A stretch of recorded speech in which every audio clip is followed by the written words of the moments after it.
अस्सलाम वालेकुम बच्चों, आई होप आप सब लोग ठीक हैं। हम लोग कंटिन्यू हैं चैप्टर नंबर 16 पे, और जो आज का हमारा लेक्चर है लेक्चर नंबर 3। और आज से हम स्टार्ट कर रहे हैं एसी सर्किट्स। और एसी सर्किट में हम लोग पहला जो है वो सर्किट पढ़ेंगे which is pure resistive circuit, और इसको हमारे बुक में जो टाइटल है that is AC through a resistor. तो ये एक शॉर्ट टॉपिक है बच्चों, इतनी इसकी ज़्यादा ड्यूरेशन नहीं होगी। आप लोग इस लेक्चर को जो है वो नोट्स बनाएं इस लेक्चर के। इस लेक्चर में से आप लोग एमसीक्यूज, शॉर्ट क्वेश्चंस और डिफरेंट जो मतलब क्वेश्चंस आएंगे, मोस्टली शॉर्ट क्वेश्चंस, उनको आप लोग जो है वो प्रिपेयर करें और एमसीक्यूज जो है वो भी साथ साथ लिखें। तो शॉर्ट टॉपिक है आज का बच्चों, और हम लोग पढ़ते हैं आज का topic AC circuits and AC through a register which is lecture number 3 chapter number 16। तो सबसे पहले जो हम स्टार्ट करते हैं कि हम ये देखते हैं कि हमारे एसी सर्किट जो है वो किसे कहते हैं, और फिर उसमें एसी सर्किट जो है उसका तारुफ, और फिर उसके बाद हम लोग पढ़ते हैं एसी थ्रू रजिस्टर। देखिए बच्चों, जिस तरह डीसी सर्किट्स होते हैं, DC circuit in the sense कि एक ऐसा सर्किट जिसके अंदर एक डायरेक्ट करंट सोर्स हो और उस डायरेक्ट करंट सोर्स के साथ एक रजिस्टर जो है वो अटैच हो। मोस्टली जो किसी डीसी सर्किट में एक DC source, let's say a battery, और एक रजिस्टर जो है उसको स्टडी किया जाता है। और इस रजिस्टर को जब हम किसी डीसी सोर्स के साथ कनेक्ट करते हैं तो हम ये देखते हैं कि इस रजिस्टर में से कितना करंट पास किया, इस रजिस्टर के अक्रॉस कितना पोटेंशियल डिफरेंस डेवलप हुआ, इस रजिस्टर में कितनी हीट डिसिपेशन हुई, और इस रजिस्टर में कितनी पावर आउटपुट रही, या दूसरी सेंस में कितनी पावर डिसिपेट हुई। तो बेसिकली इस डीसी सोर्स के साथ हम इस रजिस्टर के डिफरेंट बिहेवियर्स को या डिफरेंट पैरामीटर्स को स्टडी करते हैं। तो किसी भी डीसी सर्किट में डीसी सोर्स के साथ आमतौर पे एक रजिस्टर को ही स्टडी किया जाता है, और रजिस्टर को लगाकर डीसी सोर्स के साथ रजिस्टर को अटैच करके हम तमाम पैरामीटर्स को, करंट को, पोटेंशियल डिफरेंस को, एनर्जी डिसिपेशन, पावर डिसिपेशन वगैरह को कैलकुलेट कर लेते हैं। ठीक है, और इसमें हमें किसी और कंपोनेंट की ज़रूरत नहीं है, क्योंकि जनरली जो है रजिस्टर जो है that represents all the components that can be used on DC. लेकिन जो हमारे पास जो एसी सर्किट्स हैं, एसी सर्किट में सिर्फ रजिस्टर जो है वो यूज़ नहीं होता। हम रजिस्टर पे ये सारे पैरामीटर स्टडी नहीं करते, बल्कि रजिस्टर के अलावा एसी सर्किट में हम लोग कैपेसिटर और इंडक्टर को भी स्टडी करते हैं। तो आम तौर पे एक एसी सर्किट में हमारे पास एक एसी सोर्स होगा, और उसके बाद हमारे पास उस एसी सर्किट में एक रजिस्टर भी हो सकता है, उसमें एक कैपेसिटर भी हो सकता है, और उसमें एक इंडक्टर भी हो सकता है। तो we use R for resistance of resistor, C for capacitance of capacitor, and L for inductance of an inductor. तो किसी एसी सोर्स के साथ अगर आप किसी रजिस्टर को लगा दें, किसी कैपेसिटर को लगा दें और किसी इंडक्टर को लगा दें, या इनमें से किसी दो को लगा दें, दो का पेयर बना के लगा दें, या फिर आप इन तीनों को ही कंबाइंड जो है वो लगा दें किसी एसी सोर्स के साथ, और उसको जब आप स्टडी करें इस हवाले से कि उनमें करंट कितना है, सर्किट की टोटल रेजिस्टेंस कितनी है, पावर डिसिपेशन कितनी है, ये सारी चीज़ें जब आप स्टडी करते हैं तो उसको हम एक एसी सर्किट के तौर पे स्टडी करते हैं। ठीक है बच्चों, तो एसी सर्किट जो है that is a circuit that has a resistor. चलिए इसको लिखते हैं कि बाकायदा लिख लेते हैं, N AC circuit is a circuit, N AC circuit is a circuit that has a resistor, a capacitor,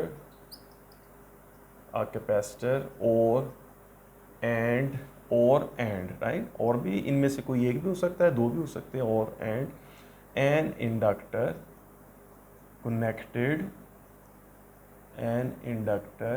connected with an AC source। इनमें से किसी एक को, दो को या तीनों को ही आप किसी एसी सोर्स के साथ लगा देते हैं, तो वो आपके पास एक एसी सर्किट बन जाता है और फिर आप लोग उस पर डिफरेंट बिहेवियर्स जो है वो स्टडी करते हैं। ठीक है बच्चों, तो that is an AC circuit. तो अब से आज के हमारे लेक्चर से, लेक्चर नंबर 3 से हम लोग डिफरेंट एसी सर्किट्स को स्टडी करने वाले हैं, जिसमें सबसे पहले हमारे पास है एसी थ्रू अ रेजिस्टर। उसके बाद लेक्चर 4 में हम लोग स्टडी करेंगे एसी थ्रू अ कैपेसिटर। फिर लेक्चर 5 में हम लोग स्टडी करेंगे एसी थ्रू एन इंडक्टर। फिर लेक्चर सो ऑन, इस तरह से फिर हम स्टडी करेंगे एसी सर्किट जिसमें एक रेजिस्टर और कैपेसिटर होगा। फिर हम स्टडी करेंगे एक ऐसा एसी सर्किट जिसमें रेजिस्टर और एक इंडक्टर होगा। फिर उसके बाद हम लोग नेक्स्ट लेक्चर स्टडी करेंगे जिसमें हमारे पास एक ऐसा एसी सर्किट होगा जिसमें रेजिस्टर, कैपेसिटर और इंडक्टर होंगे, तीनों सीरीज़ में होंगे। और फिर एक ऐसा एसी सर्किट स्टडी करेंगे जिसमें हम लोग एसी सर्किट बनाएंगे जिसमें रेजिस्टर, कैपेसिटर और इंडक्टर ही होंगे, लेकिन वो तीनों पैरेलल लगे होंगे। तो अब से हम आज से एसी सर्किट्स जो है वो स्टार्ट करने वाले हैं और एसी सर्किट्स में स्टेप बाय स्टेप हम सारे जो कंपोनेंट्स हैं, रेजिस्टर, कैपेसिटर और इंडक्टर, इनको स्टडी करेंगे। ठीक है, तो आज जो हम स्टार्ट करते हैं सबसे पहले, और आज का हमारा जो पहला एसी सर्किट है वो है एसी थ्रू अ रेजिस्टर। और इस टॉपिक को या इस हेडिंग को हम यूँ भी कह सकते हैं, this is pure resistive circuit. जब आप किसी एसी सर्किट को इस तरह से बनाएं, एक ऐसा एसी सर्किट बनाएं जिसमें सिर्फ एक रेजिस्टर कनेक्ट करें, तो एसी सोर्स के साथ सिर्फ एक रेजिस्टर कनेक्ट कर दें, तो वो प्योर रेजिस्टिव सर्किट होगा। लेट्स से जो ये हमारे पास एक एसी सोर्स है और इस एसी सोर्स के साथ हम लोग एक रेजिस्टर कनेक्ट कर देते हैं।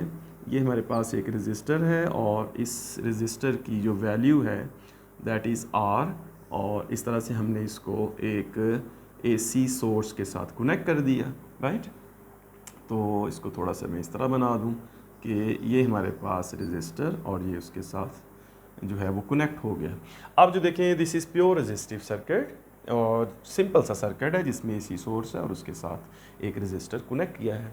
अब ये जो हमारे पास गिवन एसी सोर्स है, इसकी जो पोटेंशियल डिफरेंस है वो इंस्टेंटेनियस पोटेंशियल डिफरेंस V है, और इसकी जो RMS वैल्यू है दैट इज़ VRMS, और इसकी जो मैक्सिमम वैल्यू है that is V naught, right. There are three symbols: V, which is instantaneous potential difference, VRMS, root mean square value, and V naught। और इस V की वजह से इस सर्किट के अंदर एक करंट का फ्लो होगा, राइट। इसमें एक करंट फ्लो करेगा सर्किट में, और उस करंट की भी इंस्टेंटेनियस वैल्यूज़ होंगी, right. So instantaneous value of current is I, instantaneous the current has RMS value which is IRMS, and current has maximum value which is I not.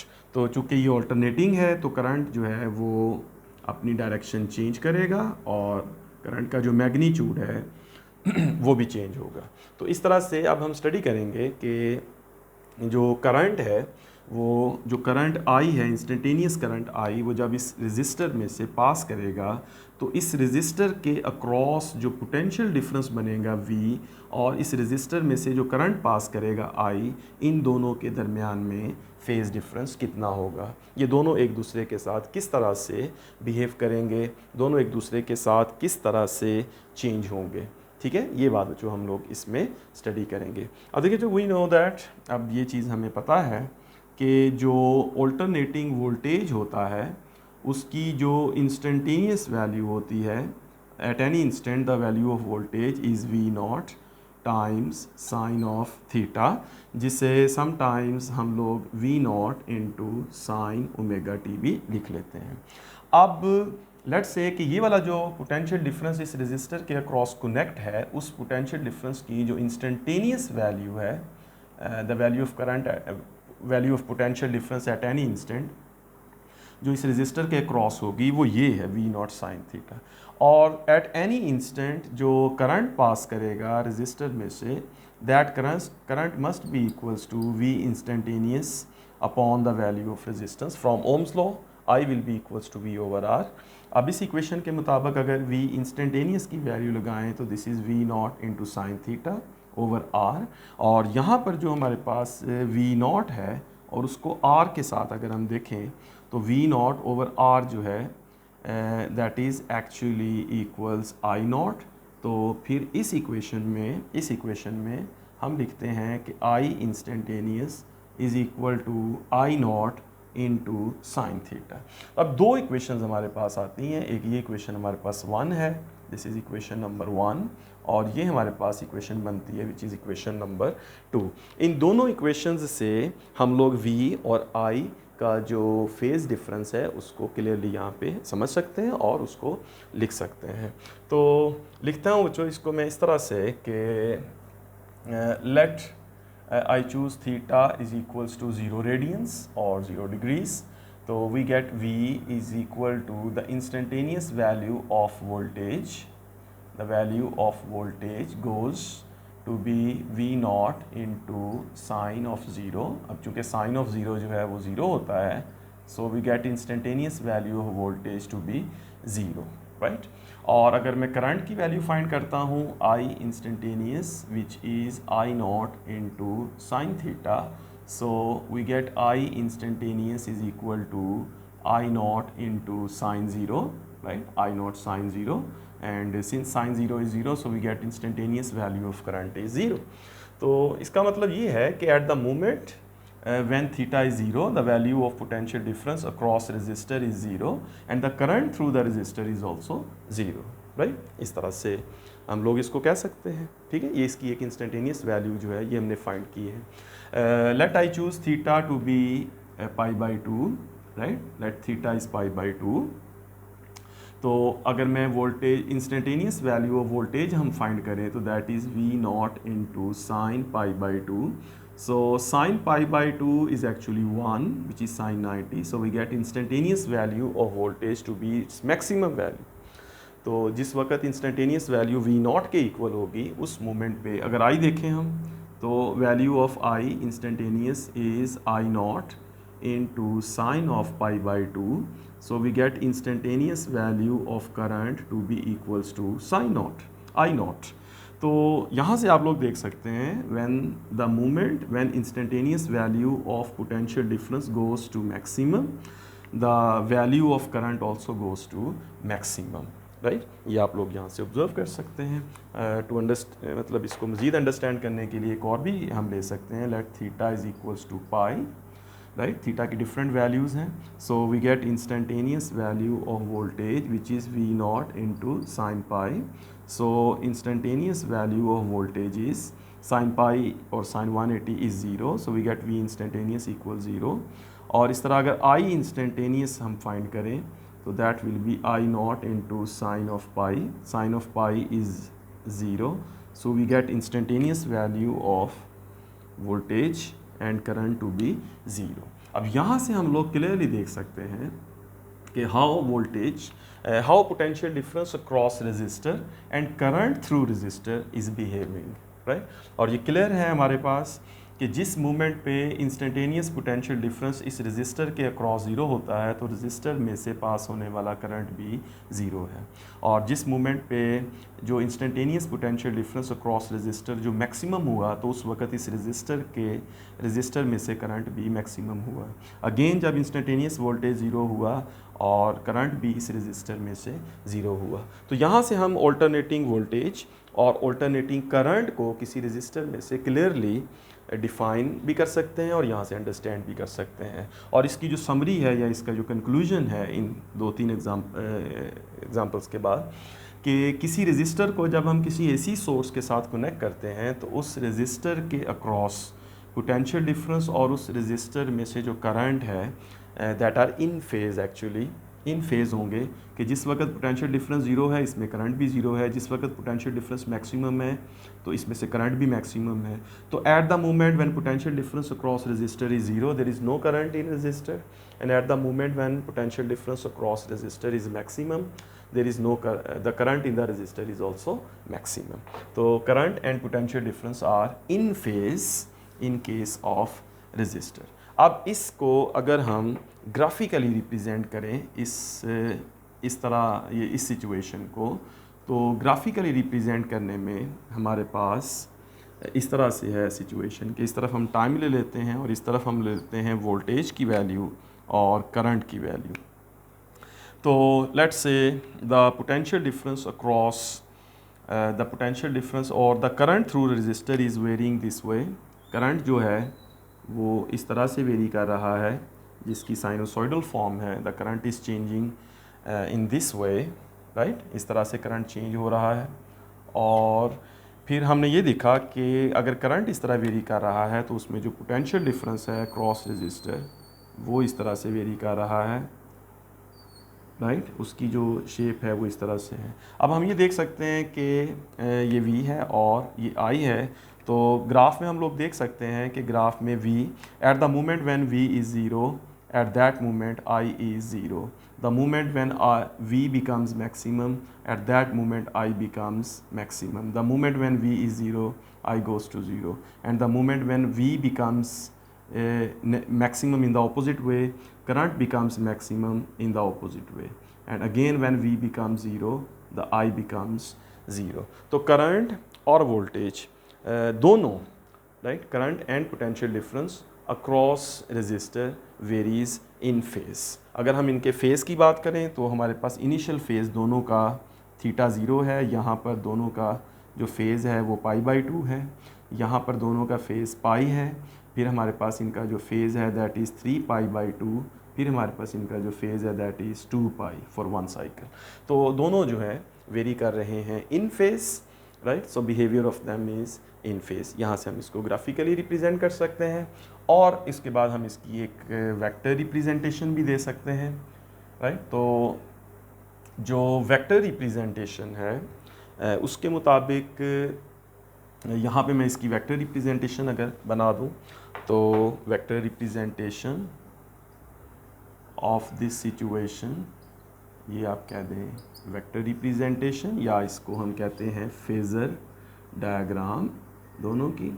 तो उस sense में हम लोग देखते हैं कि वोल्टेज जो है that is represented by V and current is represented by I। Both are represented by two vectors which means both represents two alternating quantities. जो लास्ट टाइम हमने पढ़ा था वेक्टर रिप्रेजेंटेशन, उसमें V और I दोनों को पैरेलल जो है वो दिखाया है, which means both are in phase. V and I are in phase, right. तो इन फेज़ होने के लिए हमने इसको जो है वो इस तरह से रिप्रेजेंट कर दिया। तो इस वक्त हम इन दोनों का फेज़ हमने लिया है ज़ीरो, राइट। ज़ीरो फेज़ पे ये दोनों की जो है वो इन फेज़ रिप्रेजेंटेशन है। अगर आप चाहें तो दोनों की π/2 फेज़ पे भी रिप्रेजेंटेशन दिखा सकते हैं। उस सिचुएशन में जो V होगा वो इस तरफ आ जाएगा और जो I होगा उसकी डायरेक्शन भी इस तरफ को हम दिखा सकते हैं। तो ये दोनों की रिप्रेजेंटेशन होगी ज़ीरो पे, ये दोनों की रिप्रेजेंटेशन हो जाएगी π/2 पे। और अगर आप चाहें तो पाई पे भी इसकी रिप्रेजेंटेशन दिखा सकते हैं और पाई पर जो इसकी रिप्रेजेंटेशन है उसमें फिर इसकी जो वेक्टर्स की डायरेक्शन है वो अपोजिट हो जाएगी। V इस तरफ और I इस तरफ होगा। तो that means both V and I are in phase, right. दोनों में इन फेज़ रिलेशन बन रहा है।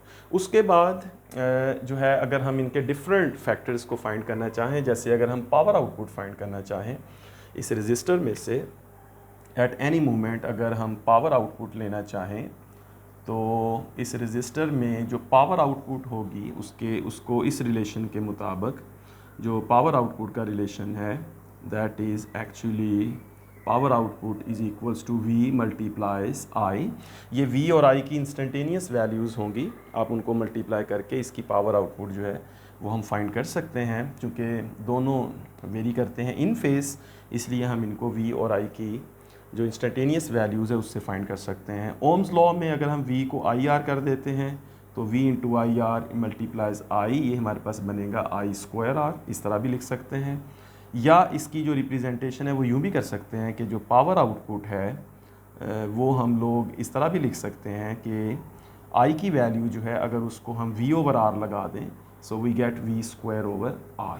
तो यहाँ से हम जो है वो पावर आउटपुट किसी भी रजिस्टर के अक्रॉस फाइंड कर सकते हैं जब उसको हमने एक AC सोर्स के साथ कनेक्ट किया है।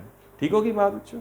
तो यहाँ पर ये हमारा फर्स्ट टॉपिक है which is AC through a resistor, और जिसको हमने कहा प्योर रेजिस्टिव सर्किट। इस तरह से हम लोग जो है उसकी कैलकुलेशन कर सकते हैं। ठीक है बच्चों। तो this is lecture number 3 which is AC through a resistor. I hope आप इस कॉन्सेप्ट को, इस आइडिया को अंडरस्टैंड कर चुके हैं। तो रजिस्टर के साथ ये जो बिहेवियर है करंट का, इसको आपने इस टॉपिक में और नेक्स्ट टॉपिक में भी यूज़ होगा, उसके लिए आपने इसको अच्छी तरह से याद रखना है, ठीक है। तो लेक्चर में अगर आपको, यहाँ पे इसको मैं कंक्लूड कर देता हूँ, इसमें बस इतना ही टॉपिक है। और अगर आप लोगों को इस लेक्चर में किसी पॉइंट की समझ नहीं आई तो आप लोग कमेंट्स में लिख दें या मुझे डायरेक्ट टेक्स्ट कर दें, I will answer that question, ठीक है बच्चों। अपना ख्याल रखें। नेक्स्ट हम लोग स्टडी करेंगे लेक्चर नंबर 4, जो कि होगा AC थ्रू अ कैपेसिटर। तब तक के लिए अपना ख्याल रखें, अच्छा सा पढ़ते रहें। टेक केयर, अल्लाह हाफिज़।